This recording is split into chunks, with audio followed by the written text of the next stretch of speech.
Hola a todos, ¿cómo están? Bienvenidos a esta clase de Fisiología del Ejercicio. En esta clase desempeñaremos algunos conceptos sumamente importantes para el desarrollo de toda la cursada. Mi nombre es Alejo Froldi, soy licenciado en Kinesiología y Fisiatría, trabajo en Club Atlético Huracán y en el Club Social y Deportivo Tristán Suárez y también en Rugby Club Los Matreros, por lo que mi desempeño clínico es sobre todo en clubes deportivos, tanto sea de fútbol y de rugby, por lo que mi mayor cantidad de conocimientos y experiencias se desarrolla en ámbitos deportivos y de alto rendimiento. También me desempeño como docente de biomecánica, de fisiología del ejercicio, por lo que intentaré tratar de acompañarlos en esta cursada con algunos de estos tipos de conocimientos. En el módulo de hoy veremos algunos conceptos sumamente importantes de toda la cursada, donde van a ser transversales a todos los aprendizajes, quizás nos funcionen como una especie de contenido teórico que tengamos que revisitar a lo largo de las cursadas, porque es inherente a nuestra profesión, o al menos a mi forma de verla. En esta clase veremos algunos conceptos importantes, que son actividad física y deporte, demandas deportivas, cuáles son las bases que tenemos que tener en cuenta a la hora del entrenamiento y la rehabilitación, cuáles son los tipos de entrenamiento, ya sea fuerza, de resistencia, cuáles son las capacidades que vamos a entrenar, ya sean funcionales o coordinativas, cómo vamos a controlar el entrenamiento y por último conceptos sumamente importantes que muchas veces dejamos de lado, como son el concepto de carga y de planificación. Bien, comencemos entonces con este apartado de actividad física y salud.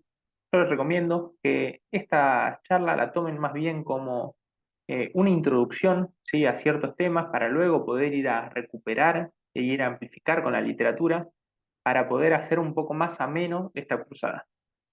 Yo voy a ir dando diferentes temas y les sugiero que vayan poniendo pausa, anoten, si hace falta vuelvan, pero no se coman toda la clase entera porque es muy cargada y quizás se hace muy larga y algunos conceptos sumamente importantes se nos quedan en el tintero. Bien, entonces, retomando.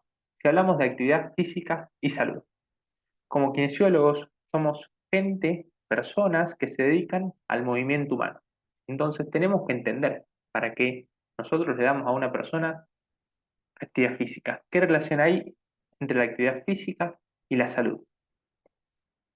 Sabemos y hemos visto seguramente en estos años de la carrera algunos beneficios que hablamos siempre desde, por ejemplo, que disminuye la hipertensión, que tiene efectos súper positivos en la diabetes tipo 2, que disminuye la causa de muerte por cardiopatías o por ACV y que también reduce la incidencia de algunos tipos de cáncer y ayuda a mantener un peso saludable, por lo que se correlaciona súper positivamente con la mejoría de un montón de situaciones y con la calidad de vida y disminuye el riesgo de caída y lesiones asociadas en personas mayores. Entonces, sabemos a grandes rasgos cuáles son los beneficios de realizar actividad física, pero ¿sabemos bien cuánto es la actividad física que tenemos que dar? Algunos dicen una cantidad de pasos, otros dicen, como la Organización Mundial de la Salud, un mínimo de minutos, pero nosotros como profesionales de la salud y sobre todo del movimiento tenemos que saber cuánto, cómo y cuándo es mejor realizar la actividad física. Por eso les recomiendo la lectura de este artículo científico muy bueno, que es de Hannah Arendt, que va a desglosar un poco cómo se comporta la actividad física y cuál es la dosis mínima recomendada y la máxima, si es que hay una máxima. Bien, entonces veamos este cuadro que nos propone en esta tabla de resultados, donde lo que vemos es, en la columna de la izquierda, ¿sí?, la mortalidad, ¿bien?, el riesgo de mortalidad. Y hacia la derecha, los MET, es decir, las unidades metabólicas por horas. Bien, entonces nos propone cuál es el mínimo, ¿sí?, que es entre 0 y 7,5 MET, ¿sí?, donde si realizamos el mínimo nos va a reducir un 20%, porque 0,8 de riesgo relativo significa 20% menos de probabilidad de morir. Es decir, reduce un 20% nuestra probabilidad de tener una muerte pronta. Si realizamos el doble, ¿sí?, entre 7,5 y 15, esto se mueve a 0,69. ¿Qué significa esto? Que tenemos un 31% menos posibilidad de morirnos que quienes no realizan actividad física. Si realizamos entre 2 y 3 veces, vamos a 0,63. Esto es el 37%. Por último, si realizamos entre 3 y 5 veces, perdón, vamos a tener un 39% menos posibilidad, ¿sí?, de tener una muerte prematura, casos de morbimortalidad. Bien, y vemos que si nosotros seguimos aumentando, este riesgo, ¿sí?, se mantiene. Entonces, parece que el óptimo de realizar actividad física se encuentra acá, entre 3 y 10 veces el mínimo recomendado, ¿sí? Vamos a ver cuánto es este MET. Ahora vamos a ver algún articulito que nos muestra bien cómo es para desglosarlo en palabras más sencillas. Y vemos que si realizamos más de 10 veces, si bien sigue funcionando como factor protector, no es tan clara la relación. Entonces podríamos pensar que el punto justo para encontrarnos es realizar el mínimo, bueno, 5 veces más del mínimo, entre 5 y 10 veces más del mínimo. ¿Bien? Vamos de vuelta. Esto es una persona que no realiza actividad física y su riesgo de mortalidad es el mismo, ¿sí? O sea, es elevado. A medida que vamos realizando actividad física, por ejemplo, si yo realizo el mínimo, reduzco un 20% mis chances de morirme. Si yo voy realizando cada vez más, puedo reducir hasta un 49% mi riesgo de mortalidad. ¿Bien? ¿Quedó claro? Veámoslo con un ejemplo un poco más interpretativo. Cuando vemos acá este estudio, lo que vemos es cómo nos diferencia los MET en si esta actividad física es enérgica, si son ejercicios con mucha demanda metabólica, por ejemplo, correr, hacer algún tipo de deporte de equipo, o, por ejemplo, simplemente salir a caminar. Entonces, lo que le decimos. Si yo no realizo actividad física, no voy a tener, obviamente, ningún tipo de beneficio. Si yo realizo el mínimo recomendado, que son 140 minutos semanales o 280 minutos semanales, ¿sí?, caminando, por ejemplo, ¿sí? Entonces yo puedo salir a correr, por ejemplo, si son 140 días, puedo salir a caminar 20 minutos por día y ahí alcanzaría el mínimo. ¿Bien? El mínimo recomendado.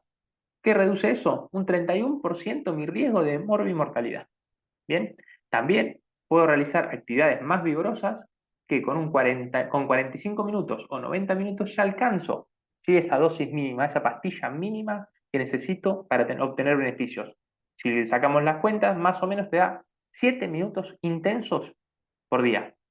Bien, entonces, yo sé que haciendo, por ejemplo, un HIIT, sesiones cortas de 7 minutos todos los días, reduzco un 31% mi riesgo de sufrir de mortalidad. Bien, ¿qué pasa si vamos aumentando? Si vamos aumentando esta capacidad, esto que les contaba, vemos que la mejor calidad, la mejor pastilla que podemos tomar son estos 700 a 1400 minutos de actividades moderadas. Podemos pensar en 100 minutos por día, caminando, ¿sí? Podemos pensar también en 35 minutos de actividad física como correr por día. Entonces estamos hablando de esa media horita, 40 minutos de trote, ¿sí?, de una actividad física. O lo que decimos siempre, 3 veces por semana, una hora, un poquito más, serían 4 veces por semana, una hora de actividad física vigorosa. Bueno, ahí estamos reduciendo el 39% nuestras chances de morirme. Entonces, póngale pausa, véanlo de nuevo. Acá vemos la actividad física vigorosa, cuánto es lo que debemos hacer para tener una mejoría, ¿sí? Y acá simplemente una actividad física muy baja como caminar o algo que se asocie. Les dejo acá un artículo recomendado que es un compendio donde lo que se hace es una actualización sobre las intensidades en MET y cómo compararlas, ¿sí? El MET es la unidad de medida metabólica, no los quiero enroscar ahora con esto, pero es básicamente cuánto gasto invierte nuestro cuerpo para desarrollar una actividad. ¿Bien?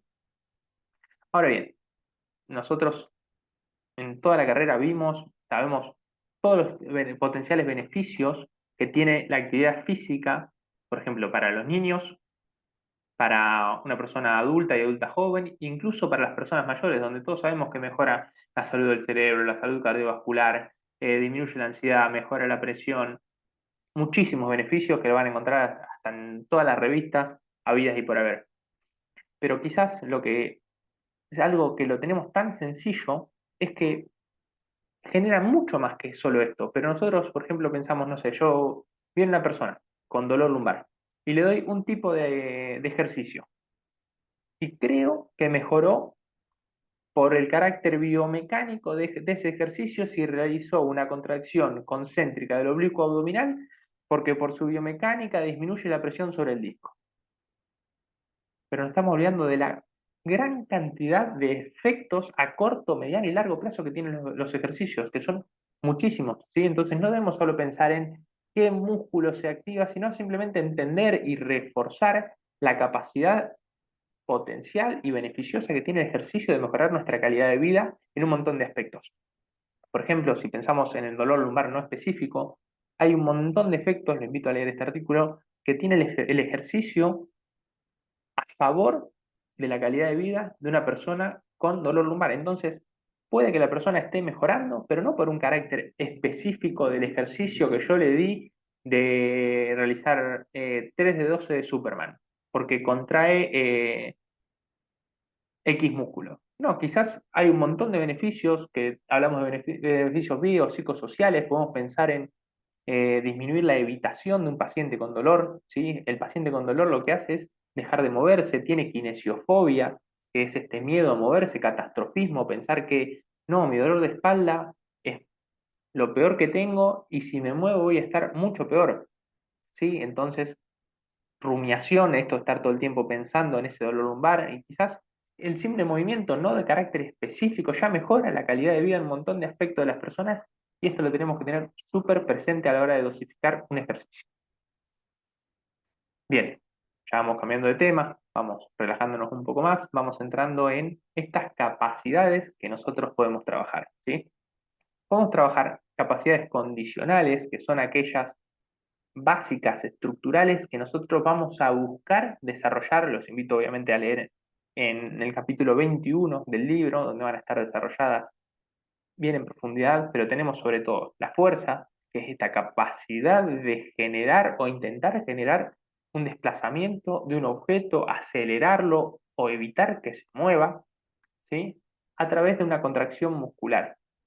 La resistencia es la capacidad de mantener un ejercicio a lo largo del tiempo, ¿sí? La velocidad es desarrollarlo en el mínimo tiempo posible y la flexibilidad es un concepto un poco más ambiguo, donde hablamos de esta capacidad de rango articular para llegar a generar un gesto motor. Bien, dentro de la fuerza podemos hablar de fuerza específica, ¿sí? Fuerza máxima, fuerza isométrica o fuerza de levantamiento. También tenemos la resistencia, que puede ser resistencia continua, de intervalos largos o de intervalos cortos. La velocidad podemos clasificarla en sprint, que son esas velocidades máximas, los squats, que son cambios de dirección, o aceleraciones. ¿Bien? Y la flexibilidad es, como decía, podemos pensar en movilidad articular o estiramientos musculares, que van a tener su beneficio seguramente cuando veamos algo de prevención de lesiones y cuáles son los efectos específicos de cada tipo de estiramiento, vamos a desarrollar más en profundidad. Lo importante de esto, y es lo que más quiero que se lleven, más allá de entender estos conceptos específicos, es que nosotros tenemos que medirlos. Si nosotros no medimos estas capacidades, no vamos a saber si la persona está mejorando o empeorando. Si nosotros no la progresamos, no vamos a estar estancados. Entonces ahora vamos a ver algunos principios para eso y tenemos que periodizarlas, es decir, pensar a largo plazo y armar una estructura para que la persona mejore la fuerza, la resistencia, la velocidad y o la flexibilidad. Y en segundo lugar, no porque sean menos importantes, sino porque son capacidades coordinativas que van a ser secundarias a estos tipos de fuerza y quizás estamos todo el tiempo trabajándolas, y de hecho los invito a que para el módulo práctico piensen en una actividad donde se desarrollen todas estas actividades, pueden presentarlas, como en un ejercicio mismo ustedes trabajarían todas estas capacidades. La capacidad de orientación, no solo en el espacio de mi cuerpo, sino también podemos pensarlo en una cancha, como el lateral por derecha tiene que estar orientado, perfilado y ya dispuesto ante un ambiente, un entorno y unas demandas deportivas, ¿sí? El equilibrio, hablamos de esta estabilidad, como le decimos siempre, de capacidad de mantener nuestro centro de gravedad o ir desplazándolo de manera controlada. El ritmo, que se ve en algunas situaciones, sobre todo en situaciones artísticas, donde el cuerpo tiene que seguir una función, pero también en deportes de conjunto, donde hay que seguir un ritmo, por ejemplo, de la jugada, para que la jugada salga bien. una capacidad de adaptación, sobre todo en estos deportes que vamos a ver que son acíclicos, donde mi entorno hace que mi movimiento se cambie y lo que en principio era una carrera lineal termina teniendo un cambio de dirección y de vuelta una carrera lineal. El acoplamiento es poder aplicar todas esas sensaciones y estímulos visuales de mi entorno, de mi oído, de escuchar lo que me dicen, de un grito, de ver que me está marcando una persona, poder acoplarla y poder sentir cómo viene el pase, medir la velocidad de la pelota, ¿sí? Entonces, a eso yo también tengo que reaccionar y diferenciar cada uno de mis segmentos corporales. Por ejemplo, si ya me dan un pase con una pelota, mi pierna derecha se tiene que comportar de una forma completamente diferente a mi pierna izquierda. Entonces, ahí yo tengo que empezar a diferenciar mis semicuerpos, ¿bien? Esto, como reglas generales, una introducción para poder empezar a entender cómo nosotros estas cuestiones las tenemos que empezar a trabajar. Vamos a ver más adelante un concepto de neuroplasticidad, donde nosotros vamos a entender que, por ejemplo, nosotros podemos adaptar un ejercicio simple como una sentadilla para que genere un montón más de adaptaciones que, por ejemplo, están involucradas con esto, ¿sí? Si yo a una sentadilla le agrego un gesto de acoplamiento que mientras hace la sentadilla pueda tener un foco externo, va a tener un montón de beneficios, ¿sí? Ahora bien, vamos a empezar a hablar de un concepto clave. Ahora nos ponemos serios, empezar a llegar a la parte central de esta clase. Ahora, hablamos de entrenamiento. ¿Y por qué entrenamiento? Si nosotros no entrenamos personas, nosotros las rehabilitamos. Entrenan los preparadores físicos, quienes sean preparadores físicos. ¿Por qué nosotros tenemos que entrenar a las personas? Si nosotros no aprendemos tanto de dosificación del entrenamiento, no sabemos bien qué es lo que estamos haciendo. Si nosotros pensamos dónde estamos ubicados, nosotros estamos ubicados en una parte de la salud donde la persona se encuentra probablemente con una lesión. Entonces nos ubicamos en un sector. Y cuando nosotros planteamos una rehabilitación, vamos a tener algunos conceptos fundamentales que son darle carga progresiva. Yo le doy un ejercicio, le tengo que empezar por los ejercicios más básicos, con poco peso seguramente, y adaptarme a cuál es la historia y el estado actual del paciente para generar una carga progresiva e ir creciendo. Adaptaciones con especificidad y determinada demanda. No es lo mismo lo que yo le voy a dar a un paciente que viene al consultorio, que su demanda diaria es simplemente caminar por la oficina, que un futbolista, un basquetbolista o un jugador de rugby, que su demanda específica va a ser diferente y yo me tengo que adaptar y rehabilitar cuáles son sus demandas del día a día. También tengo que saber modificar la carga y la capacidad de la persona para generar un bienestar. Y por último, y esto es fundamental, incrementar la resiliencia. Nosotros queremos tener tanto deportistas como pacientes robustos, con capacidad para afrontar las demandas de su entorno. ¿Bien? Ahora, si nosotros pensamos en el entrenamiento, si vemos cuáles son los fundamentos del entrenamiento, es lo mismo. Carga progresiva, adaptación, modificar la carga e incrementar la resiliencia. Lo único que nos diferencia es dónde estamos ubicados, ¿sí? Y esto lo hablaba con mis alumnos en la clase previa, cuál era la diferencia o dónde llegaba el límite entre una rehabilitación y un entrenamiento, y lo que vemos es que no es tan clara la línea. No hay un punto donde yo te digo, ok, listo, hasta acá llegaste, ahora empezá a entrenar, ya no te rehabilitas más. Nosotros hablamos de rehabilitación, readaptación, reentrenamiento, ¿sí? Entonces tenemos que ser flexibles en este proceso de alta deportiva, ¿sí? Ahora, si nosotros vamos a hablar de entrenamiento, tenemos que conocer algunos principios, que son el principio de adaptación, el principio de incremento progresivo de las cargas, como dijimos, el principio de cargas versátiles, estas cargas deben ser variables, tiene que haber una relación óptima entre el trabajo y el descanso, tienen que ser trabajos continuos a largo plazo, tienen que ser trabajos periodizados, es decir, que tienen que tener una estructura marcada, tienen que ser individuales, eso que yo les decía antes de, no es lo mismo trabajar con una persona que sus demandas de la vida diaria son mínimas, son basales y donde yo trato de mejorar su calidad de vida, que una persona de alto rendimiento donde tiene momentos específicos donde tiene que rendir al máximo con gestos y velocidades determinadas, porque si no, a fin de mes no le renuevan el contrato, ¿sí? Entonces nosotros tenemos que adaptarnos a las demandas de nuestro cliente, paciente o entrenado. Y por último, tenemos que tener en cuenta que tiene que haber siempre una relación entre la preparación física general y la específica. ¿A qué se refiere esto? Sobre todo esto van en deportistas donde quizás nosotros nos enfocamos mucho en cuál es la capacidad. Por ejemplo, pienso en un jugador que tiene que correr rápido. Si yo solo le entreno la velocidad y no le doy una preparación física general para que sea un jugador robusto, cuando tenga un inconveniente no va a obtener las herramientas para poder responder. Bien, entonces tratamos de generar siempre rehabilitados, pacientes robustos. Bien, vamos a ver algunos principios de esto. No vamos a detallar todos en profundidad porque, como ven, son bastante claros, pero sí hay algunos puntos que me gustaría destacar.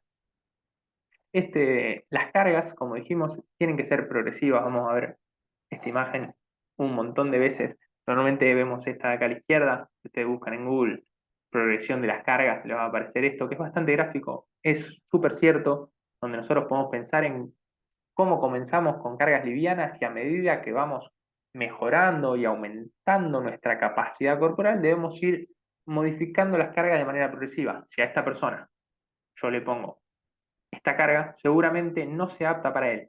Lo mismo que si yo a esta persona le pongo esta carga, seguramente no va a ser óptima porque no va a generar adaptaciones positivas. Este es un ejemplo claro. Ahora, ¿este es el que uso yo en mi día a día? No, la verdad que no. Lo que yo hablo con mis pacientes, y es una forma, no necesariamente es la forma con mis pacientes, con mis jugadores, lo que le digo es, muchas veces vienen de un médico, otro kinesiólogo, un profesional de salud, leyeron que se lesionaron y que tienen que tener reposo de 21 días, 50 días, 10 días, no sé, lo que le digan. Lo que yo les cuento es que, por ejemplo, en el caso de estas lesiones, ya sean musculares, tendinosas, nuestro cuerpo posee la capacidad de adaptarse a las cargas. Y siempre lo imagino como si nosotros fuéramos un vaso de agua y las cargas fuera el agua que yo le voy echando. Muchas veces a las personas, sobre todo que no están adaptadas para una carga, empiezan a correr. Yo mañana salgo a correr y me duele todo después. Bueno, cuando voy al kinesiólogo, yo le explico y le digo, no, no fue malo, no, correr no es malo, simplemente tu carga rebalsó tu vaso. ¿Sí? Porque vos no estabas preparado. Pero te tengo una buena noticia. Tu vaso se adapta a las cargas que vos le das, que esas cargas son muy buenas. Lo que tenemos que hacer es tratar de que tu vaso no se rebalse. Porque además, como yo te conté que se adaptan, si ese vaso todo el tiempo lo estamos fomentando con cargas saludables, que no se rebalsa el vaso, ese vaso va a pasar a ser un vaso más grande hasta convertirse en un balde. Entonces, tu capacidad va a ser mucho más grande. Esto lo pueden pensar con lesiones musculares, con lesiones tendinosas, con lesiones de un dolor lumbar, ¿sí? Y otro gráfico que yo les muestro es cómo el cuerpo se adapta. Yo les hago este dibujito y le digo, nosotros somos esta pelotita, ¿sí? Donde vamos a tener un montón de factores biopsicosociales que van a estar interrelacionándose entre sí, ¿sí? Para formar lo que somos hoy. Nuestro humor, nuestras lesiones previas, nuestras situaciones previas, nuestra fuerza, nuestra movilidad. Pongan acá adentro las variables fisiológicas, biológicas, psicológicas, psicosociales, las que quieran. ¿Bien? Porque somos eso, somos una persona. Cuando nosotros aumentamos la carga, ¿sí? Nos vamos moviendo por un valle de la salud. ¿Bien? Entonces, yo por ejemplo un día entrené, ¿sí? Tic, descanso, me recupero y vuelvo al estado inicial, pero mejor, más fuerte. Vuelvo a entrenar, me recupero, vuelvo más fuerte. Vuelvo a entrenar, vuelvo más fuerte, ¿sí? Entonces todo el tiempo este entrenamiento me mantiene en un valle de la salud. Ahora, entrené, me pasé y me empezó a doler el tendón. Bueno, me moví hacia un valle de enfermedad donde la carga en la que yo estoy prescribiendo, ¿sí? Fue superior a quizás la que yo podía soportar y lo que tengo que hacer es tratar de volver a generar esta capacidad para que esta pelota que somos nosotros se encuentre siempre con la mayor cantidad de tiempo posible en este valle de la salud.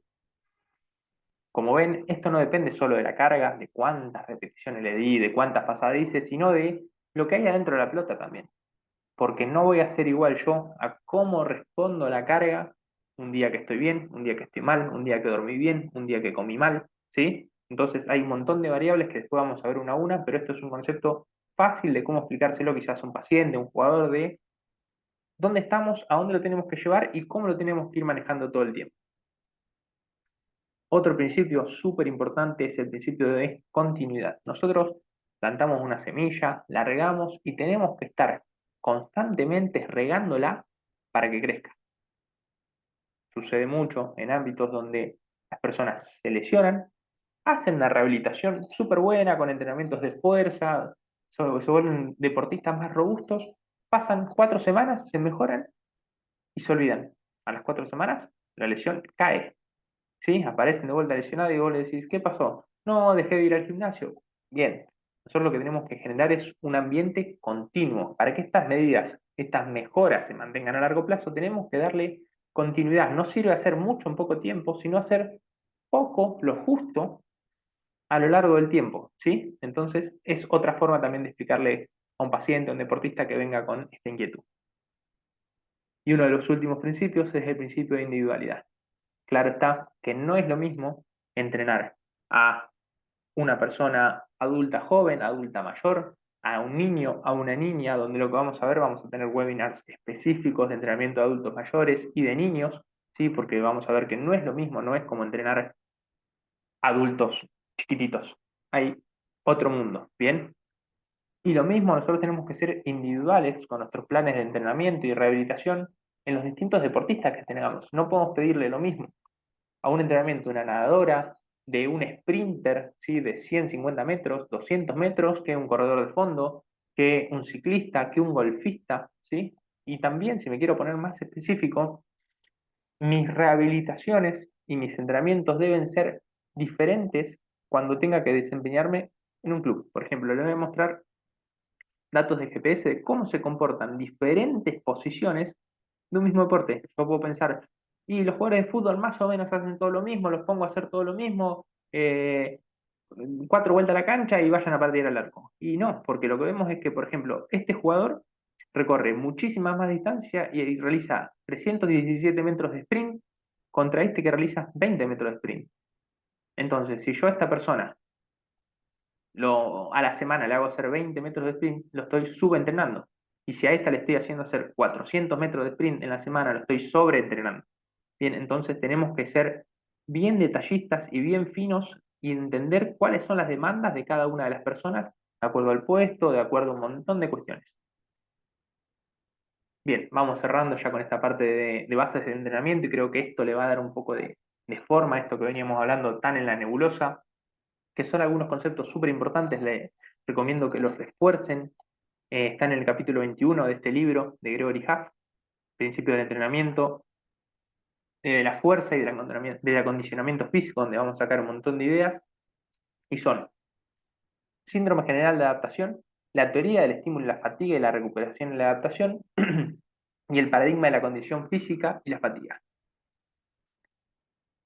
Tómense una pausa, pensemos, veamos el gráfico y tratamos de interpretarlo juntos. Una persona se ubica en este lugar. Yo la entreno, lo que hace es que genera, bien, ahí está, genera cansancio, ¿sí? Yo me entreno, me canso. Entonces mi primera respuesta inicial es la fatiga, ¿sí? Después de entrenar, inevitablemente voy a tener algo de fatiga residual. Después, al otro día, seguramente me recupere y lo que propone este síndrome general de adaptación es que yo me recupero y mi recuperación va a ser mayor, porque mi cuerpo va a decir, ok, esta persona se entrenó, si yo el día de mañana tengo que volver a hacer lo que me hizo hacer hoy, tengo que estar un poco más preparado para ello. ¿Bien? Entonces mi cuerpo se adapta, genera mejoras. Este es el momento óptimo para volver a aplicar un estímulo, porque yo de esa adaptación voy a volver a entrenar y van a ver que mi fatiga es mucho menor, porque yo ya estoy mucho más adaptado. Y cuando recupere el nivel le tengo que volver a aplicar otra carga, ¿sí? Y lo que yo buscaría es esto. Entreno, me recupero, vuelvo mejor. Entreno, me canso, me recupero, vuelvo mejor. entreno, me canso, me recupero, vuelvo mejor, y así sucesivamente, ¿sí? Vean cómo linealmente me voy volviendo más robusto, más resiliente, voy adaptándome mucho más a las cargas. Y quizás en este punto, si yo le doy la misma carga que le di acá, no voy a estar generando adaptaciones positivas. Entonces, todo el tiempo tengo que ir generando este tipo de adaptaciones. Veamos este punto. Lo mismo. Entrenamos, arranca una fase de alarma, es una fase, un periodo inflamatorio que reconocemos este estímulo por primera vez y el rendimiento normalmente baja si arrancamos una actividad física nueva. Yo, por ejemplo, nunca jugué al hockey. Mañana voy a jugar al hockey. Pasado mañana voy a estar dolorido, cansado, con un dolor lumbar de estar agachado, con dolor de rodilla porque no estoy acostumbrado al césped sintético y un montón de situaciones nuevas para mi cuerpo. Entonces, arranco una fase de alarma. Si yo me recupero, arranco una fase de resistencia, que esta es la segunda fase, que es en la que se produce una adaptación y el sistema se vuelve eh, mucho más resiliente en estos casos, ¿sí? Entonces volvemos a estar por encima de este nivel de referencia, que es la fase de supercompensación, de nuestras capacidades son mucho mayores a la que estábamos de nuevo. Y acá es el momento óptimo para volver a aplicarle una carga. Ahora, ¿qué pasa? Hay situaciones donde los deportistas lo que hacemos es, los entrenamos un día, lunes, a las 8 de la mañana, y a las 2 de la tarde le volvemos a dar el mismo estímulo. Esa fatiga genera fatiga acumulada, y si no le damos una recuperación óptima, lo que vamos a estar generando es un nivel mucho más pobre. ¿Bien? Entonces es fundamental tanto como el entrenamiento como la recuperación. ¿Sí? Son conceptos fundamentales. Entonces tenemos la respuesta aguda, la recuperación, la sobrecompensación y qué pasa si nos desentrenamos. Chic, vuelve como el caso del jugador que yo le dije, tenés que hacer entrenamiento de fuerza, dejó de hacerlas, bueno, volvió a los niveles basales. ¿Sí? Entonces lo que nosotros no mantenemos, no regamos, se marchita, se pierde. Este es uno de los últimos gráficos que vamos a ver de esto y después les recomiendo hacer una pausa. Es cómo se comporta, ¿sí?, nuestra forma física, nuestra preparación y nuestra fatiga. Yo este día, el lunes, como les conté, arranqué CrossFit, ¿sí? O fui a rehabilitarme, por ejemplo. Me cansé, mucho. Me cansé. Mis niveles de fatiga estaban altísimos, ¿sí? Pasaron los días y me fui recuperando. Hasta que mi recuperación, mañana, pasado, yo estaba como nuevo. Mi forma física después de entrenar era súper óptima, ¿sí? Y luego va cayendo, porque yo ya pasaron esos días de entrenamiento. Y mi preparación, sin embargo, va aumentando. Yo voy a estar mucho más preparado mañana que hoy, porque yo ya me entrené. Pasado mañana voy a estar más preparado. Entonces, lo que vemos es que mi preparación mejora a medida que se va disipando la fatiga, pero por suerte un ritmo más rápido que la forma física. ¿Bien? Ahora esto es un concepto como para cerrar ya este tema y les doy una pausa para que tomen energías de nuevo, es lo que pasa en muchos deportes o en muchos ámbitos de la vida. Nosotros tenemos que entender a la fatiga y cómo se comporta en el entrenamiento. Tenemos un lado de la curva donde nosotros podemos pensar que nuestro deportista o nuestro paciente entrenado se fatiga. Y nosotros y él pensamos que esta sensación significa un peligro, ¿sí?, para el cuerpo. Entonces, cansarte está mal. No, me pasé de carga.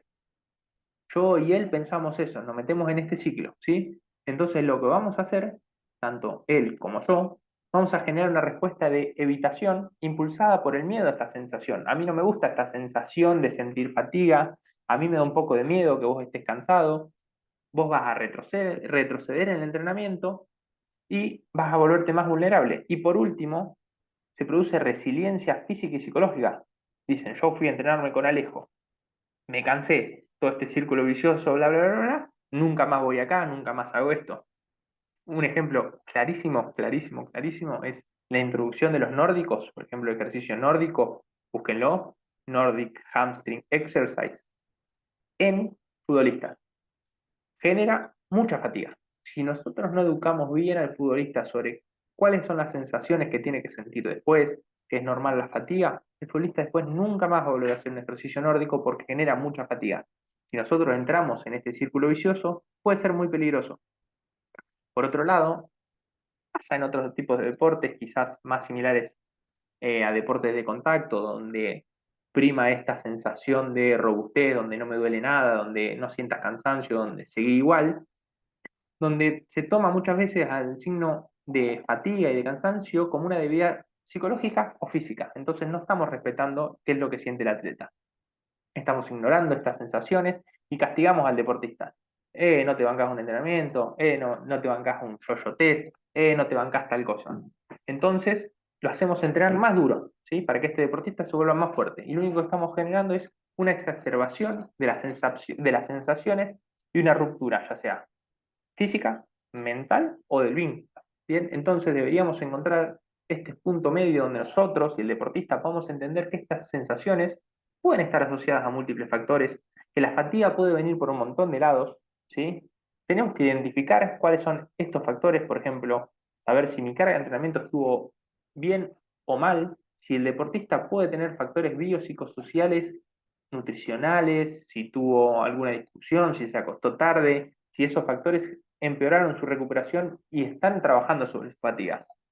Tenemos que educarlo y tenemos que ajustar nuestro programa para que él se mantenga en el nivel más alto, si posible, mientras seguimos trabajando ese factor. Bueno, lo mando con la nutricionista, lo mando con la psicóloga, veo si mis cargas no están siendo bien toleradas y de esta forma yo lo que busco es mejorar esta resiliencia física y psicológica, mejorar la adherencia al tratamiento y que el deportista sea capaz de volver a su capacidad basal o tener una supercompensación en el mejor de los casos.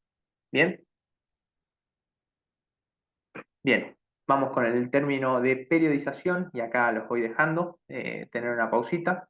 Vamos a tener algunos conceptos, esto también está en el capítulo 21 de Gregory Huff, donde hay algunos deportes donde tienen un periodo de plan multianual, sobre todo en deportes olímpicos, donde nosotros podemos planificar y periodizar 2, 4 años, depende de la competencia. Por ejemplo, yo tengo Juegos Olímpicos cada 4 años o una competencia dentro de 2 años. Entonces armo todo mi plan dentro de 2 años. Otra cosa un poco más normal o que vemos más en la vida cotidiana son planes anuales de entrenamiento de un año donde nosotros ya tenemos un año asignado y ya vamos a tener cuáles son las pautas que vamos a seguir en ese año y cómo vamos a dosificar esto. Tenemos un macro ciclo que suele ser una temporada, por ejemplo, varios meses en el año. En el fútbol tenemos una temporada deportiva, en el rugby una temporada y deportes de conjunto suelen manejarse por temporadas. Planificamos mesociclos que suelen ser entre 2 a 6 semanas. Lo más común es ver mesociclos de un mes.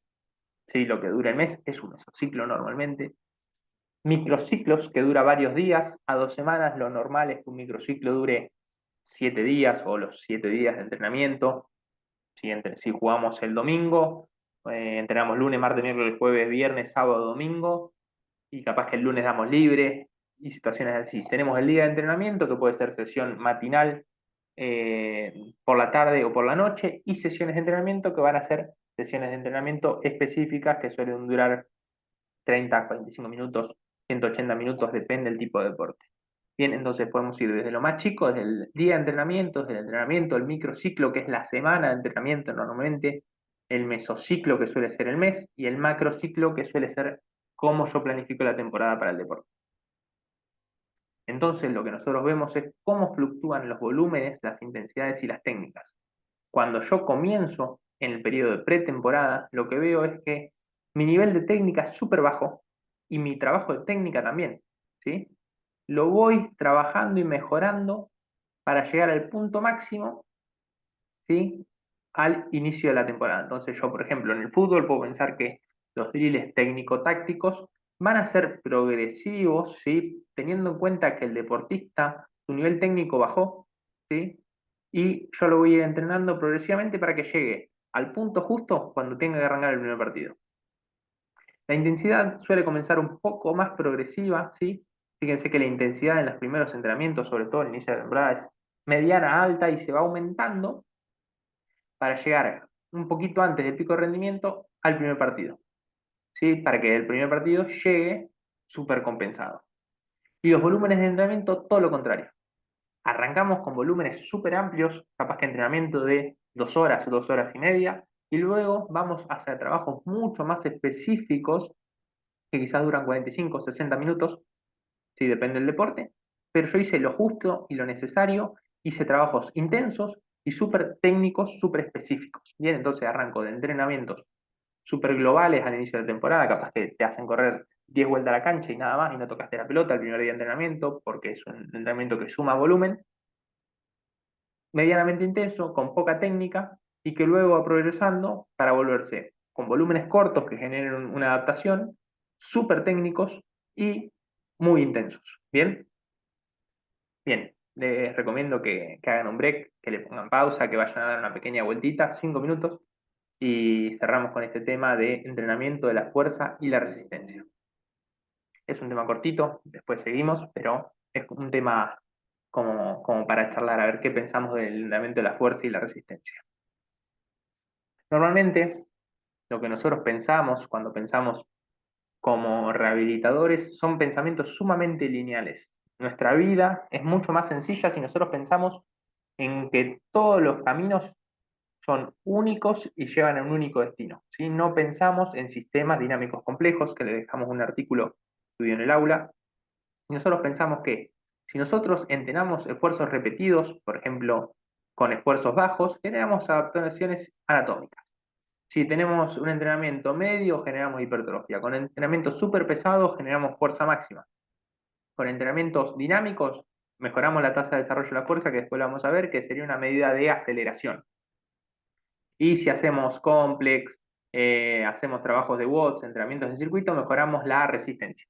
Eso es un pensamiento que no es del todo erróneo, tiene algo de verdad, es cierto, porque es una forma de entenderlo, pero no es tan lineal. Cuando nosotros vemos este tipo de entrenamiento, lo que vemos es que todos los tipos de entrenamiento suelen mejorar en mayor o menor medida algunos otros tipos de fuerza, ¿sí? Entonces, yo puedo mejorar la fuerza generando un golpe, ¿sí? Puedo mejorar la fuerza trabajando fuerza balística. Puedo mejorar la fuerza con métodos de esfuerzos repetidos. Obviamente que va a haber métodos que influyan más o menos, pero tenemos que salir de esa linealidad de pensamiento y pensar en cuestiones más multifactoriales. En cuanto al entrenamiento de resistencia, van a ser muchísimos. Vamos a tener una clase específica donde vamos a ver tipos de entrenamiento de resistencia. Tenemos largas distancias lentas, donde podemos pensar en salir a correr, en ritmos tempos, en intervalos, ¿sí? De 3 a 5 minutos, con relaciones 1 a 1, corro 1 minuto y medio, tengo 1 minuto y medio de pausa y así. Entrenamiento interválico de alta intensidad, son 30 por 30, corro 30 segundos, descanso 30, corro 30, descanso 30, y Fartlek, que vamos a ver una clase específica de esto, donde nosotros vamos a entender cuándo, cómo y por qué usar cada uno de estos. Ahora sí, les recomiendo frenar, dar una vuelta de nuevo, refrescarse, hacer 2 o 3 sentadillas, cambiar el mate y ver cómo seguimos. Porque nosotros ahora vamos recién entrando a la parte más importante de la clase, que es donde más necesitan tener las neuronas bien activadas. Bien, entonces entramos en la parte de las demandas del deporte, entender qué es lo que necesitan los deportistas que nosotros tenemos que rehabilitar y reinsertar para entender cómo llevarlos a esas situaciones. Entonces, nos llega un deportista a la consulta o nosotros estamos trabajando en un club y la primera pregunta que nos tenemos que hacer en nuestra cabeza es: ok, estamos trabajando con un deporte que es cíclico o acíclico. ¿Qué se refiere con cíclico? Y que todo el tiempo sucede lo mismo, natación. Pero natación, brazada, brazada, brazada, brazada, brazada, brazada. No puede hacer otra cosa. Podrá dar una vuelta americana y seguir, brazada, brazada, brazada. Running, 42 kilómetros. Paso, paso, paso, paso, paso. Ciclos, ciclos, todo el tiempo. En cambio, deportes acíclicos suelen ser deportes donde hay un estímulo externo al que hay que reaccionar: fútbol, básquet, rugby, hockey, tenis, donde no se comportan de una manera equitativa en todo momento. Y en segundo lugar, pensar si yo lo tengo que reintegrar a un deporte individual o de equipo. Individuales, tenis, natación, running, ¿sí? Y pensar si son deportes de equipo como remo, que son súper coordinados, fútbol, donde tenemos estrategia, básquet, donde tienen un rol y una posición asignada, ¿sí? Entonces, eso nos va a configurar un poco nuestra rehabilitación, readaptación, reentrenamiento. Tenemos que saber cuáles son los ritmos a los que se juega este deporte. Tenemos que saber cuántas distancias recorre, en qué velocidades mueve eso. Normalmente se suelen usar estos tipos de denominaciones, depende del tipo de deporte, depende de la literatura que encuentren. Normalmente se usa la de Roberts o la de Tri. La de Roberts, si bien es un poco más antigua, es la que maneja la mayor cantidad de personas, donde tenemos movimientos de pie sin propósito, esos 0,5 metros sobre segundo, es decir, estar casi parado en el juego, que son un montón de situaciones de partido. Por ejemplo, si pensamos en fútbol, los delanteros pasan un montón de momentos de pie, caminando, ¿sí? Y trotando, ¿sí? Fíjense, las velocidades son súper lentas, ¿sí? Y capaz que pasan menos tiempos en estas intensidades. Pero yo cuando los rehabilito, tengo que saber cuáles son sus velocidades, porque cuando lo tenga que entrenar, yo no puedo decir, bueno, corre a la velocidad que te parezca. No, te tengo que dar un ritmo, un tiempo marcado, una pausa marcada, adaptada a tus demandas deportivas. Por ejemplo, acá tenemos un caso, voy a achicar un poquito para que vean. Vamos a ver, ahí está, me corro, ahí está. Bien, ahí ven. Acá tenemos cómo se comportó el equipo de Huracán, ¿sí? En esta primera fecha. Bien, entonces sabemos que un jugador, no importa, borré los nombres para que no tengan, este justo fue el delantero 9, el 9, realizó 10.314 metros. Bien, realizó 10 kilómetros de desplazamiento. Sabemos qué distancia corrió. Y tenemos, por ejemplo, hasta llegar acá, qué distancia recorrieron, ¿sí? Este es justo el central. ¿Qué distancia recorrió el central? Creo que dice 6.900 metros, 7 kilómetros. Entonces, nuestros deportistas, nuestros jugadores de Huracán recorrieron entre 10 y 7 kilómetros. Y estos que ven acá chiquititos son los suplentes, ¿sí? Que entraron más o menos tiempo. 3.800, 3.700, 2.800 metros, 2.500 metros, 2.000 metros. Entonces, cuando yo lo readapte, si este jugador se lesiona, tengo que saber que en un partido va a correr hasta 10 kilómetros. ¿Sí? No puedo estar preparado para menos. ¿Sí? Yo tengo que prepararlo para esa situación. Bien, me vuelvo a acomodar ahí arriba, así no molesto. Vemos fecha 2 Independiente, algo similar, mismo jugador, 10 kilómetros, 10 kilómetros, 10 kilómetros, 10 kilómetros, 9 kilómetros, 9 kilómetros, 8 y pico, así hasta los que van entrando de suplente. Bien, pero también, como les mostraba, es importante saber cómo se comportaron estos kilómetros, porque no es lo mismo estos 10 kilómetros haberlo hecho a un ritmo súper lento que a un ritmo súper rápido. Fíjense, este jugador realiza ritmos súper altos, recorre un montón de distancias y además recorre un montón de velocidades a más de 24 kilómetros por hora que Johnson Sprint hace 300 metros de pique.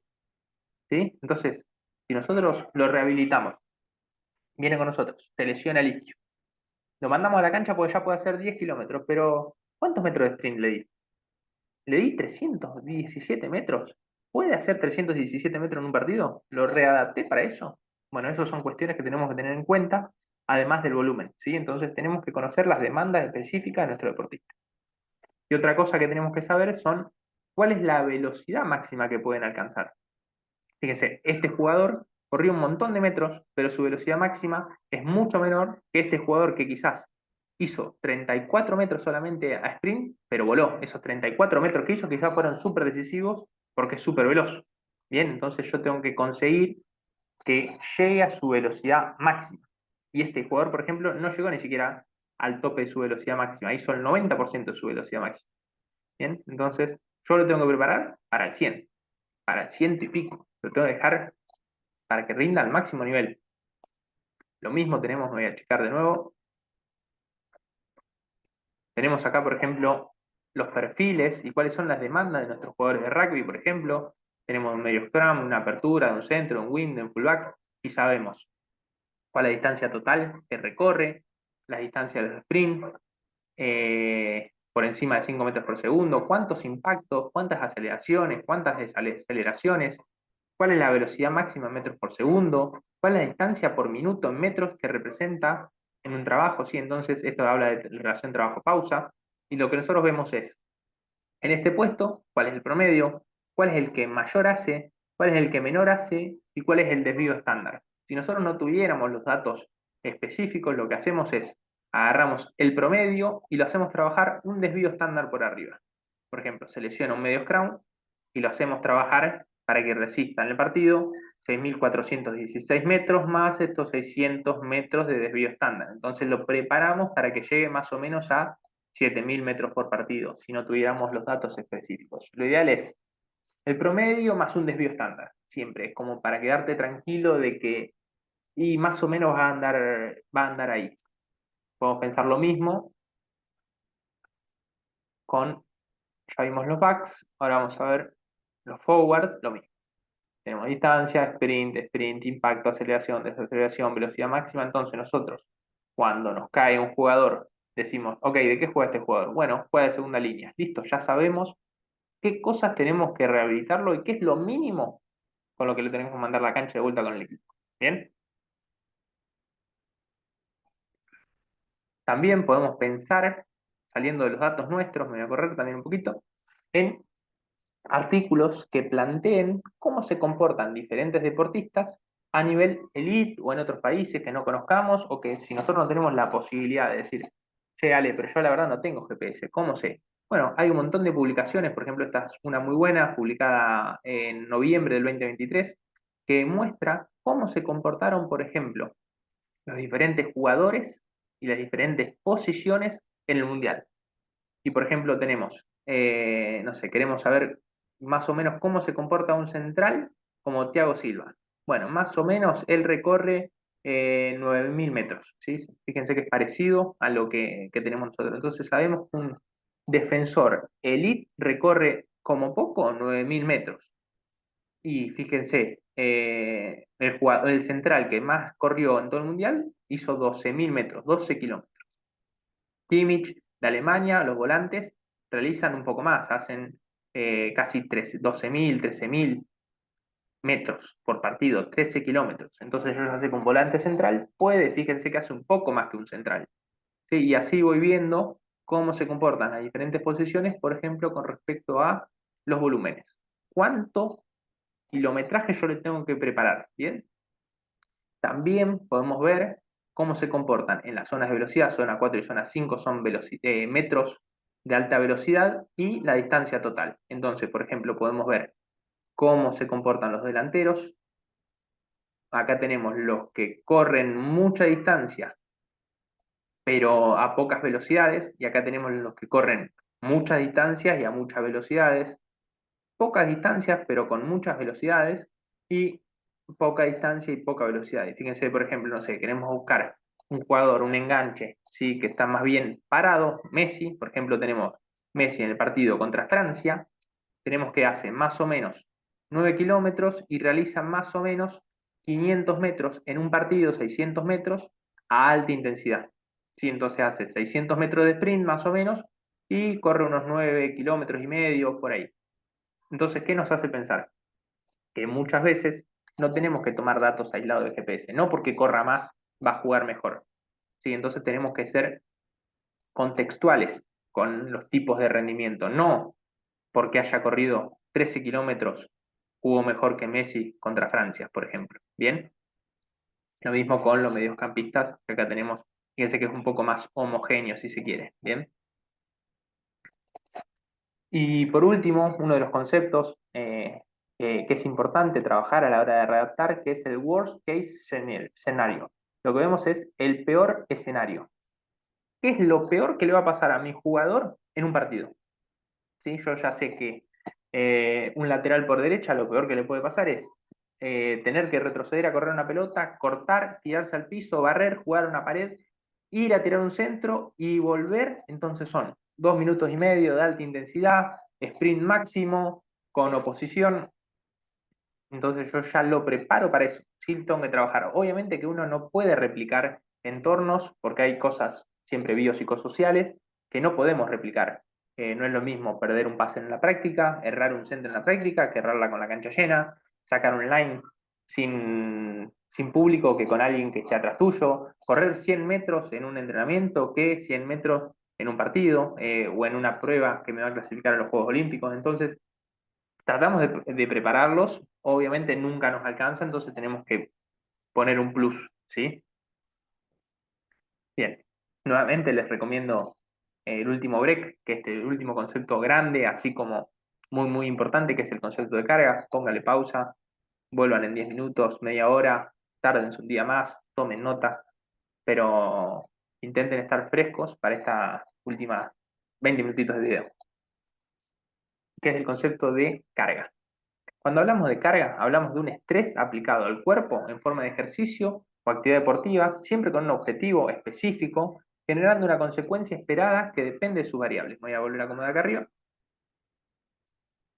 Si vamos a la bibliografía científica, las publicaciones y los consensos nos dicen que la carga deportiva y la no deportiva, que pueden ser factores fisiológicos, psicológicos, mecánicos, ya sean únicos o múltiples, son un estímulo que se aplica al sistema biológico, ¿sí?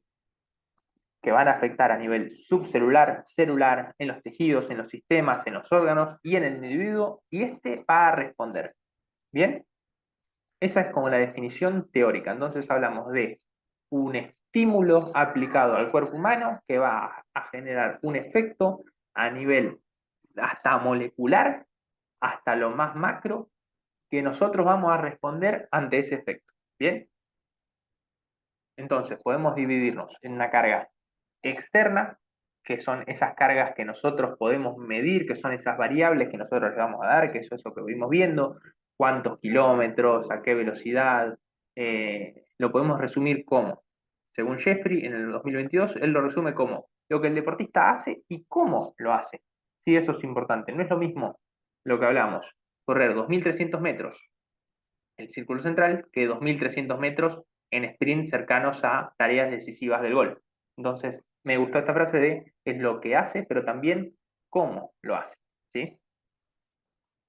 Y la carga interna, hablamos de cómo esa persona recibe e interpreta ese estímulo estresor que yo le di en su cuerpo. Entonces, yo le di un ejercicio con una calidad, con una cantidad y una organización de determinada forma, vamos a ponerle nombre, le di 4 series de 10 de sentadilla. Esa es la carga externa. 4 de 10 de sentadilla con 100 kilos. Va a generar una carga interna, que es cómo el atleta ese día percibe esos 100 kilos movidos 4 series de 10.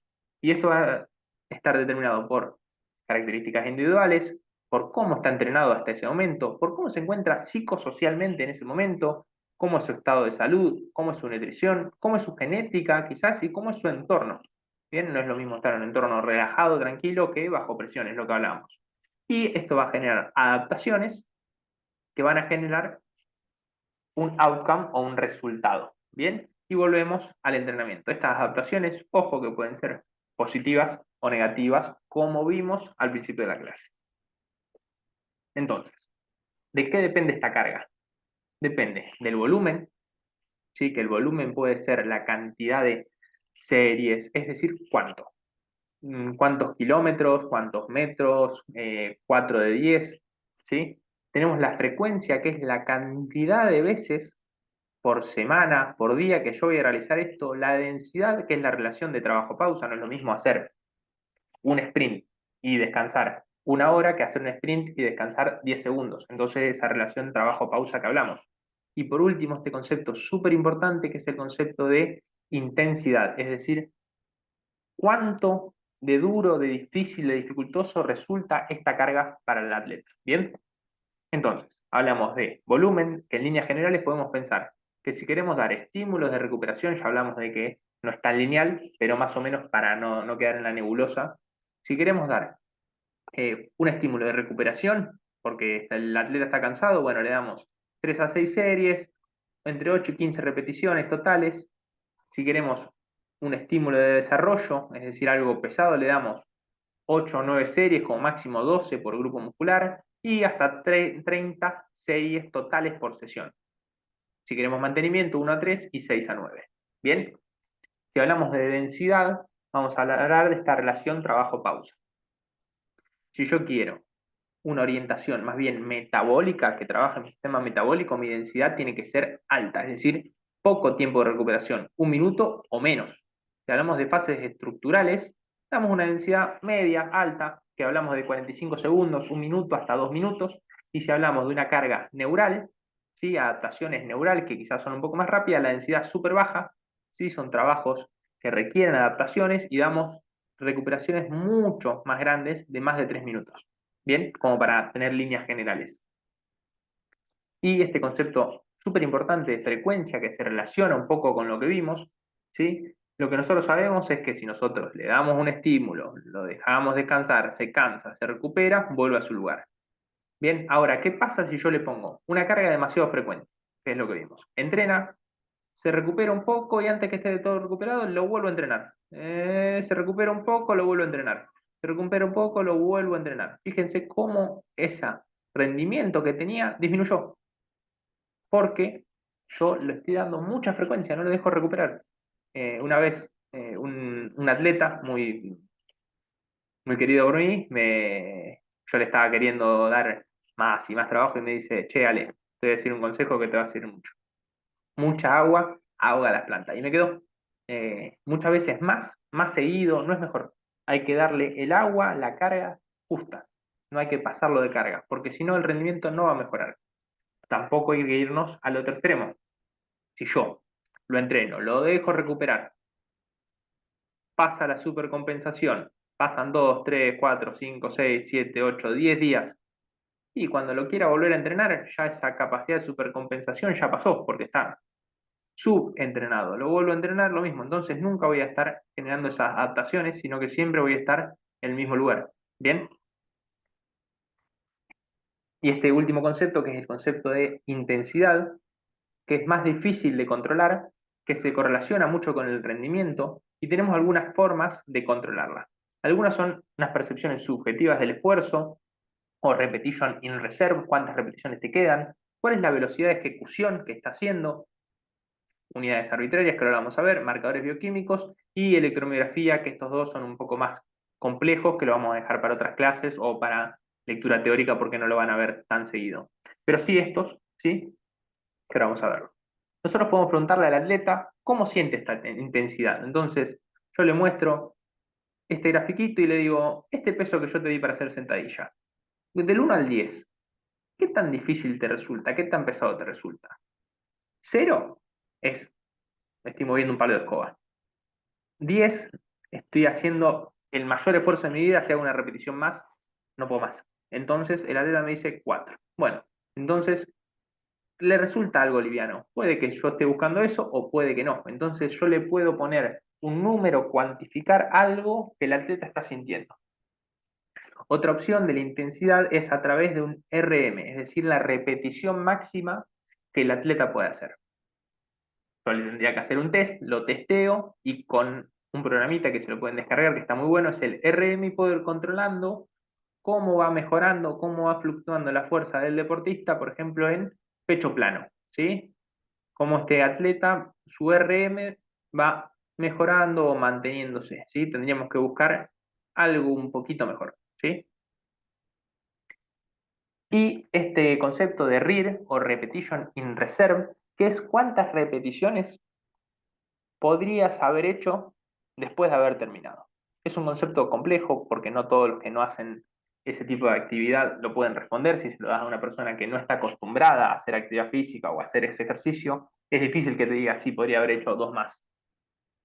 Pero es muy útil y lo bueno que tiene es que el RIR se correlaciona con cómo lo siente él. Entonces, si esa persona te dice, no, está muy pesado, es un 10 en el cuestionario anterior, su RIR es de 0, es decir, no podría haber hecho ninguna repetición más, ¿sí? Si la persona podría haber hecho una repetición más, hizo 6, podría haber hecho 7, y seguramente sea un 9, si podría haber hecho entre, por ejemplo, 3, se podría hacer un 10 de RPE y así, si podría haber hecho más de 6, es que está súper liviano, y podría ser un 3, un 2, un 1 del otro cuestionario. ¿sí? Entonces, lo bueno que tienen es que yo puedo usar los dos, es decirle, bueno, ¿cómo lo sentiste y cuántas más crees que podrías haber hecho? Como para sacar más o menos un promedio de cómo es tu intensidad de ese entrenamiento. Algo súper importante es que la intensidad es diaria. Yo un día con un peso puedo reportar un tipo de fatiga y otro día otra. Lo mismo, dos atletas completamente diferentes. Entonces yo estoy viendo la percepción de ese día. ¿Bien? Otra forma es a través de un método basado en la velocidad. Si mi intensidad de entrenamiento es súper alta, volvemos al ejemplo de sentadilla, si yo me dan una sentadilla de 100 kilos, mi capacidad de mover esos 100 kilos es súper lenta. En cambio, si me dan un palito de escoba, lo voy a mover rápido. Entonces, la intensidad se correlaciona con la velocidad o la capacidad de mover esa velocidad a alta carga, siempre que yo le diga moverlo lo más rápido posible. Y lo que vemos es, por ejemplo, cómo se entrena. Esto es un aparatito que se llama encoder, que lo vamos a llevar a las clases para que lo vean, y le mido con qué velocidad mueve la barra. Entonces yo sé que si esa barra se mueve de manera lenta, está cerca de su peso máximo y a medida que yo voy aumentando las velocidades, ¿sí? Voy como con mucha más capacidad y podría ir subiendo la carga si quisiera. Y otra cosa que yo puedo ir midiendo es cómo es su pérdida de velocidad a lo largo de las repeticiones. Para yo saber si darle 8 o 10 repeticiones, le pongo el encoder y me fijo cuándo empieza a perder velocidad. Por ejemplo, yo seteo el encoder para que cuando pierda el 20% de la velocidad que estaba teniendo, lo corte. Entonces, capaz que si yo le daba 4 de 8, el atleta estaba súper fatigado y llega muerto a la octava. Y si yo tengo el encoder, me lo corta antes, porque como empieza a perder velocidad a la sexta, pip, pip, pip, empieza a pitar, me lo corta. El atleta hoy se levantó súper bien, súper descansado, se alimentó bien, viene durmiendo bien. Yo digo 4 de 8 y con el encoder te das cuenta de que podría haber hecho 4 de 12 porque lo cortó recién a la 12ª repetición, porque su velocidad no cayó. Por lo tanto, la intensidad que vos buscaste estaba a las 12 repeticiones. O le doy 12 repeticiones o le subo el peso. ¿Sí? Entonces, el encoder me da una medida objetiva de cómo esa persona hoy percibe esa intensidad. Bien, sabimos un poco de cómo medir esa variable de carga, ahora vamos a ver cómo medir la carga externa y la carga interna, que ya vimos que la carga externa es qué le doy yo, qué variables manejo yo, y la carga interna es cómo lo percibe el atleta. La carga externa vamos a medirla con GPS, con kilos movidos, con los saltos realizados, con los impactos, los lanzamientos, los tackles, es decir, todo lo que yo puedo ver y medir. La carga interna vamos a tener medidas directas e indirectas. Tenemos la frecuencia cardíaca, las medidas de lactato, el RP que ya lo vimos, que es el esfuerzo, los cuestionarios de wellness, que es cómo se encuentra recuperado ese atleta, y varias cuestiones más. En el GPS vamos a ver un montón de variables, ¿sí? Kilómetros por hora, de cómo se fueron comportando estos tipos de entrenamiento. Entonces yo miro en el atleta, bueno, qué distancia corrió, qué distancia de sprint, cuántas desaceleraciones, cuántas kilocalorías que se pueden calcular, cuántas aceleraciones y así, ¿sí? Para que me sirva a mí esto y ahora vamos con un ejemplo bastante claro, les voy a presentar el caso de un jugador de Tristán Suárez, es un delantero que sufrió una lesión de ligamento cruzado anterior, ya lleva 7 meses después de la cirugía, está en un proceso de readaptación, acá pueden ver, fíjense, acá tiene algunas, es diestro, es un extremo, tiene una lesión de cruzado anterior que más o menos va a volver en junio, capaz que un poquito antes, y en este momento está lesionado, se está readaptando conmigo. Bien, entonces yo lo estoy reentrenando, estamos en un periodo específico de entrenamiento. Entonces yo tengo sus variables de GPS, me planteo cómo van a ser sus siguientes semanas, digo semana 1, que es la que sigue, la semana 1 va a ser este tipo de volumen, que son cargas lentas, va a ser 1.4 veces lo que hace en un partido de entrenamiento de mediana intensidad. De high speed running, que son velocidades intermedias a altas, son a más de 5 metros por segundo, 1.8 veces lo que hace en un partido, en la semana distribuido. Va a ser este número de desaceleraciones, de aceleraciones, 3 veces la del partido suelen ser, y 2.8 la distancia total. Bien, por decirte. Después vamos a la semana 2, configuramos esto. Entonces nosotros ya sabemos dónde estamos y a dónde queremos ir. Bien, vamos al caso bien concreto. La semana pasada nosotros planteamos ¿Cómo iba a ser esta semana de rehabilitación? Dijimos, vamos a configurar los días, vamos a tener días de trabajo altos, altos, día de recuperación, damos esa compensación, alto, alto y volvemos al día bajo. Bien, recovery off, le damos libre. Bien, entonces acá vemos que dice intensivo, extensivo, eso es si los trabajos son en espacios cortos o espacios largos, para trabajar distintos tipos de capacidades. Por ejemplo, acá trabajamos intensivo, al otro día extensivo. Para darle descanso a otro tipo de sistema. No vamos a trabajar lo mismo un día y otro, le damos descanso, hacemos un trabajo súper compacto, espacios reducidos, cambio de dirección, chiquitito resuelvo, y en otro, espacios súper grandes, con volúmenes más grandes, para darle descanso a otro tipo de sistemas. ¿Bien? Y después, una recuperación para que recupere los dos sistemas y volvemos a cargar.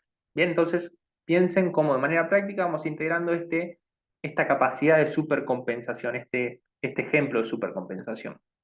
¿Cómo lo vemos nosotros? Bueno, nosotros agarramos y decimos, bueno, tenemos el lunes hacemos esto, el martes hacemos esto, el miércoles hacemos esto, el jueves hacemos esto, viernes, sábado, ¿sí? Entonces tenemos recuperación, recuperación, día de fuerza, día de activación, día de velocidad.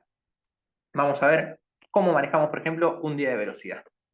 Nosotros en ese día de velocidad de esta semana nos planteamos que haga una sesión extensiva de velocidad, o sea, mucho volumen de velocidad.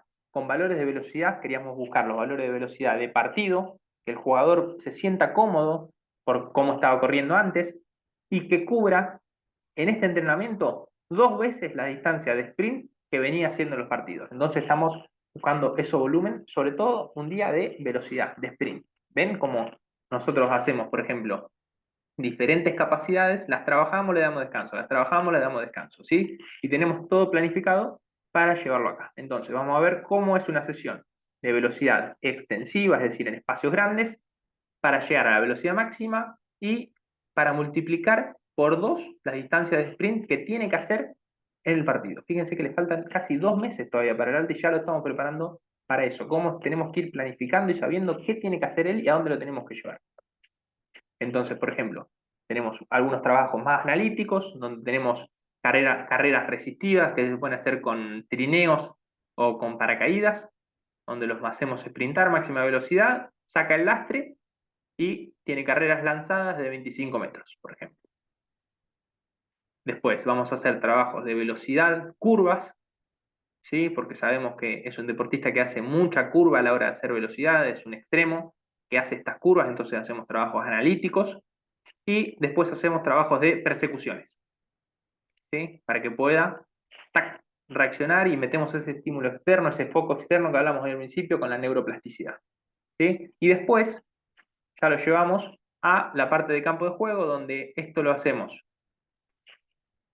correr, máxima velocidad, llega a la carrera curva, control de pelota, remate al arco, ¿sí? Y terminamos con una parte más integral donde lo que buscamos es que él reproduzca, ¿sí?, su posición de juego. Desde interno, se va hacia externo, mete la diagonal, hacia adentro en velocidad, remate al arco. Golazo. ¿Bien? Entonces, eso es cómo nosotros pensamos y qué es lo que buscamos. Ahora, ¿cómo sabemos si lo que le dimos es lo que queríamos? Bueno, ¿cómo lo medirían ustedes? Con variables internas y variables externas. Vamos a seguir viendo las variables externas. Nosotros miramos los datos de GPS de ese día y ese día el jugador tocó 32.3 km por hora en su velocidad sprint y la distancia de sprint era 289 metros. O sea, hizo 290 metros a alta velocidad a 32 km por hora. ¿Y cómo sabemos si era lo que queríamos o no era lo que queríamos? Bueno, vemos los valores previos. Vemos que sus valores previos son 30 km por hora, 31 km por hora, 27 km por hora en otro partido, 30 km por hora, 31 km por hora. Esto hace 8 meses, porque hace 7 que está operado y un poquito antes que venía jugando. Estos son los valores previos antes de la lesión. Hoy está más veloz que en el partido. Obviamente que tiene velocidades lineales con otro contexto, pero por lo menos sabemos que ya está preparándose para soportar estas altas velocidades. Y si vemos las distancias de los últimos partidos, lo que vemos es lo mismo. Vemos que aproximadamente su distancia de alta velocidad son 128 metros, que nosotros queríamos duplicarlos, hicimos 128 por 2, serían más o menos 260, nos pasamos un poquito. Entonces lo que hacemos es, la siguiente sesión podemos compensar un poquito para abajo, porque nosotros queríamos multiplicar por 2 su día de partido. Bien, entonces nosotros con esto hicimos un entrenamiento más o menos planificado y nosotros podemos tener un feedback que nos pasamos por 30 metros. Hubo 30 metros que no sabemos por qué, capaz que algún desplazamiento que él hizo de más. Obviamente que siempre nos va a pasar eso, 10 metros de más, 10 metros de menos, 20 metros de más, no van a cambiar la ecuación. Lo importante es que no haga 700 metros ni 2. Bien, entonces eso es lo importante.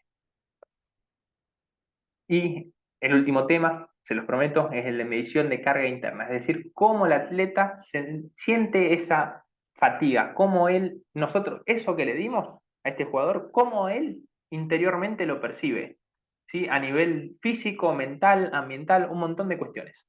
Y esta cuestión es la percepción subjetiva del esfuerzo que les dijimos que usamos, que 0 es en descanso, 10 es lo más difícil que es, y lo que se sabe es que hay una correlación muy buena entre la percepción subjetiva del esfuerzo y las pulsaciones por minuto, el heart rate, ¿sí? Entonces hay una combinación óptima entre lo que el atleta percibe a nivel psicológico, lo que te puede decir, esto es fácil, esto es difícil, con lo que su cuerpo interpreta, ¿bien?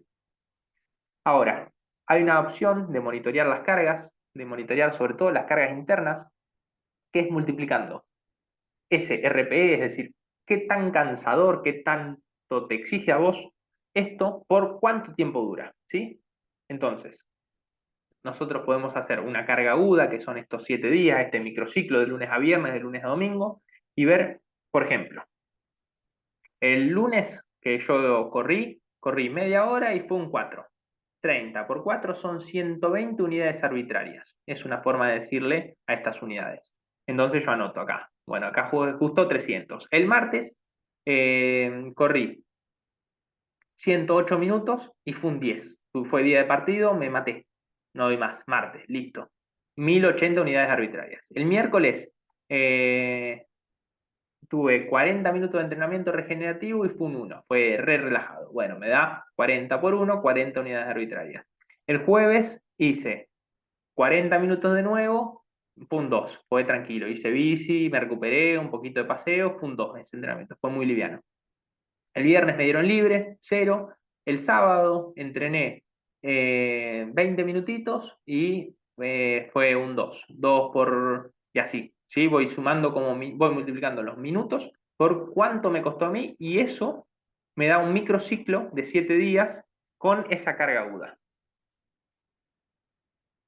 Entonces, yo tengo una carga aguda que si la sumo me da, acá por ejemplo es lo que hice, yo hice un día gimnasio, entrenamiento, yoga, gimnasio, entrenamiento, nada, descansé, tuve el partido y tuve la recuperación. Entonces, vemos acá cuántas unidades arbitrarias me implicó a mí esa semana. Son 2.640 unidades arbitrarias. Ahora, ¿cómo calculo yo esta carga crónica? Es esa carga mensual, es decir, ¿qué vine haciendo yo en el último mes, en el último mesociclo? Se pueden distintos cálculos, después van a leer en la literatura, que son formas no acopladas o acopladas, es decir, si esa última semana la sumo o no. Se puede hacer con un rolling average, que es ponderar esa semana o no, o también se puede hacer una carga logarítmica exponencial, donde lo que se hace es que se pondera más las semanas más cercanas y un poquito menos las semanas más lejanas para que esa carga aguda crónica te dé un poquito más fiable. Entonces yo lo que sé es que en este promedio de 28 días, microciclo 1, microciclo 2, microciclo 3, microciclo 4, yo voy sumando y digo, bueno, en esta última semana yo tuve 2.640 unidades arbitrarias. En las anteriores hice en la semana 1 2.340, en la otra 3.000, en la anterior 2.850. Y en la suma me da 10.830 unidades arbitrarias y un promedio de 2.700 unidades arbitrarias, de promedio. Entonces yo tengo una carga crónica de 2700 y una carga aguda de 2600, ¿sí? Más o menos. ¿Para qué me sirve eso a mí? Para sacar el promedio o el ratio entre carga aguda y carga crónica. Yo dije que hice la última semana 2640 unidades arbitrarias y con mi carga crónica 2700. Y esto me permite a mí entender cómo se comportó esta última semana, si fue muy intensa o muy poco intensa con mi estado actual. Es decir, si yo pasé de hacer nada a hacer de todo, o venía haciendo muchísimo y esta semana me planché, dejé de hacer o hice con menos intensidad, bueno, eso me permite a mí este cálculo de carga aguda, carga crónica. Los autores proponen un punto de corte donde lo que se propone es buscar un punto justo para que la carga, la relación entre carga aguda y carga crónica siempre esté por encima de 0,8 y por debajo de 1,3. ¿Por qué? Porque lo que proponen es que por debajo de 0,8 lo estamos subentrenando al atleta, es decir, está haciendo muchísimo menos, y 1,3 que estamos exigiendo muchísimo comparado con su estado actual. Bien, entonces lo estamos como exigiendo con picos muy altos de entrenamientos muy agudos. Entonces, por ejemplo, si yo hago 0,55 esta semana, con este ratio, me dice que estoy insuficientemente entrenado. Si hago muchísimo más, estoy como en la zona de riesgo de muchísimo entrenamiento. Y lo que proponen estos autores es un sweet spot. ¿Qué es este sweet spot? El punto justo ideal de entrenamiento. Muchísimos artículos han intentado correlacionar causa-efecto entre estar en este punto justo y el riesgo de lesión. Y si bien a nivel teórico está muy bueno porque te da mucho sustento de cómo progresar las cargas, no hay evidencia porque no podemos entender las lesiones de una manera lineal. No hay asociación directa, aunque puede haber correlación, no hay asociación directa entre que pasarte de este 1,3 te va a generar una lesión necesariamente. Pero sí está bueno usarlo como marco teórico. Además, les dejamos un video en YouTube explicando por estos autores y por la contra, que está muy bueno, un poco de discusión de por qué sí y por qué no utilizar este ratio. Entonces, por ejemplo, acá tenemos distintos jugadores de cómo podríamos dosificar. ¿Cómo les parece a ustedes que está bien hecha la dosificación? Esta es un tipo de jugador donde una semana hace esto, otra semana hace esto, otra semana hace esto y otra semana hace esto. El jugador 2 venía haciendo esto y en la semana 4 hace esto. Estas donde van progresando a poquito o esta donde progresan, bajan, progresan, bajan. ¿Cómo les parece y por qué? Pongan pausa, piénsenlo, anótenlo y vamos a verlos en el práctico. Si lo que contestaron estuvo bien, estuvo mal. Yo ahora les voy a dar la respuesta igualmente, pero quiero que sean sinceros y anoten las dudas de cómo lo hubieran hecho ustedes, cuándo ustedes lo hubieran elegido para utilizarla y cuál no. Veamos el ejemplo. Ejemplo 1, lo que vemos acá es que acá hay un pico altísimo en la semana 2. Entonces, la persona que venía a hacer 900 unidades arbitrarias, que es poco, es bastante poco, la semana siguiente las duplicó, o sea, hizo el doble de lo que venía haciendo. Y después cayó y volvió a hacer el doble, entonces no está tan bueno. Acá podemos pensar lo mismo, ¿sí? Venía haciendo cargas progresivas, esto está muy bueno, y de repente, semana 4, ¡pum!, lo lleva al límite. Hice no el doble, pero sí un 35-40% más. Lo pasé de cargas totalmente. Pueden hacer la cuenta, y esto les invito a que lo hagan, a ver cómo les da la carga aguda y crónica de cada uno de estos. ¿Bien? Este está muy bien, es una forma correcta de progresar las cargas, donde vamos aumentando, ¿sí? Porcentualmente, ¿sí? Un 10%, un 15%, hasta llegar a un punto justo y pueden sacar la cuenta si les da bien la carga aguda crónica. Y el último también está bien, que es similar a la metodología que usamos con el jugador anterior, donde tenemos un día 1, perdón, la semana 1, la semana 2, que lo volvemos a entrenar, le subimos la carga, la otra semana podemos bajar la carga para tener una supercompensación semanal y volver a cargarlo progresivamente. Bien, entonces cómo vamos fluctuando para tener periodos de supercompensación. Ambos son correctos y dependerán del estado del atleta, de las demandas del partido, de qué tan rápido quieren que lo llevemos, de cuánto tiempo tenemos para entrenarlo, de cómo venían entrenando, de cómo entrenar el grupo, de un montón de factores. Por ejemplo, acá tenemos el comportamiento de todo el torneo de matreros. Por ejemplo, acá tenemos cómo arrancan las sesiones de carga y cómo tratamos siempre de mantenerlos, obviamente no siempre se puede, adentro, ¿sí?, de esta línea verde que es este sweet spot. No nos volvemos locos si se nos sale, pero bueno, no perdemos nada haciéndolo y creemos un poco en este valor teórico que tiene, aunque sabemos que no necesariamente salirte de acá te va a llevar a una lesión. Por ejemplo, acá tenemos el caso de Tristán, donde vemos este sweet spot, donde tratamos de que estén todo el tiempo, tenemos los valores de cada jugador, de un jugador, y vamos registrando y teniendo en cuenta de cómo este atleta percibe ese entrenamiento. Volvemos al caso que les mostré, este jugador con una lesión de ligamento cruzado anterior, donde venimos de una etapa de pretemporada súper alta, ¿sí?, y vamos bajando las semanas, las cargas semanales, donde ahora vamos a hacer trabajos mucho más específicos, como vieron, tratando de mantener esa carga aguda lo más óptima posible. Fíjense que ahora venía un periodo súper alto, bajamos, volvemos a subir, ahora estamos en un periodo de baja y vamos a volver a subir en la próxima semana. Entonces, nosotros vamos monitoreando cómo ese jugador percibe la carga que nosotros le damos. ¿Bien? Ahora, ¿de qué depende eso? Bueno, hay un montón de factores que van a depender cómo la persona soporta esta carga. Este es un artículo de Tim Gabbett, se los recomiendo, donde él propone que la carga y cómo nosotros toleramos esta carga va a depender de la edad, del historial lesional, de la historia de lesiones, de la historia de entrenamiento, de la fuerza, de la capacidad aeróbica y de la capacidad de su variabilidad de la frecuencia cardíaca. Entonces, nosotros, como dijimos, a un atleta lo hacemos entrenar, que es lo que hace. Yo le doy 5 pasadas de 1000 metros en 5 metros por segundo. Vamos a ver cómo esta persona lo interpreta, es decir, cómo su cuerpo responde ante eso. Puede ser que se maladapte, de que yo le di una carga que no era lo suficiente, que le di una carga muy baja o que genera adaptación.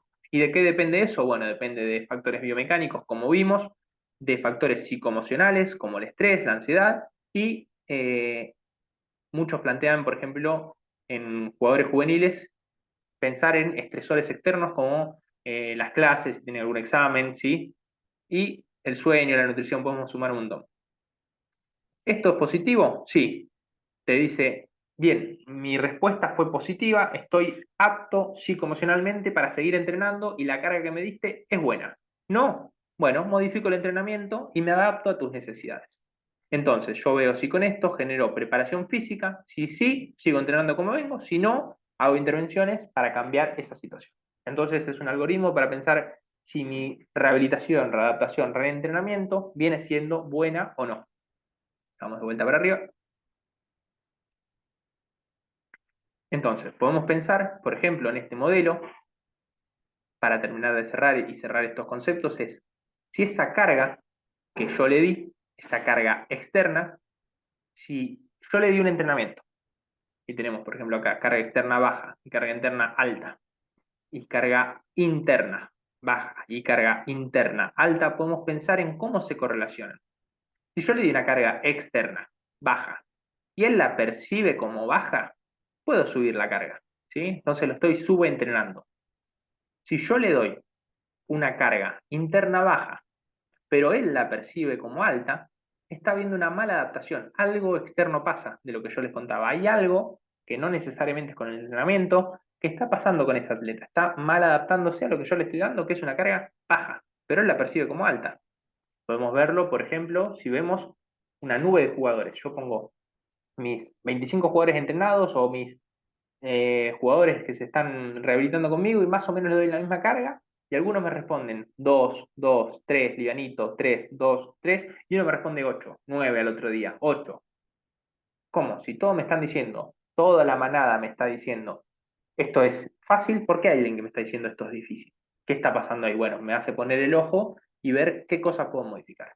Por el otro lado, yo puedo tener una carga alta, lo exijo al máximo, y él me dice que le estoy dando un estímulo bajo, bueno, está generando adaptaciones, lo puedo seguir subiendo. Pero si esa carga me da muchísimo más alta y todos me están diciendo que es alta, ojo, tengo que bajar la carga porque si no los voy a explotar, lo estoy sobreentrenando y no estoy generando principios de adaptación. ¿Bien?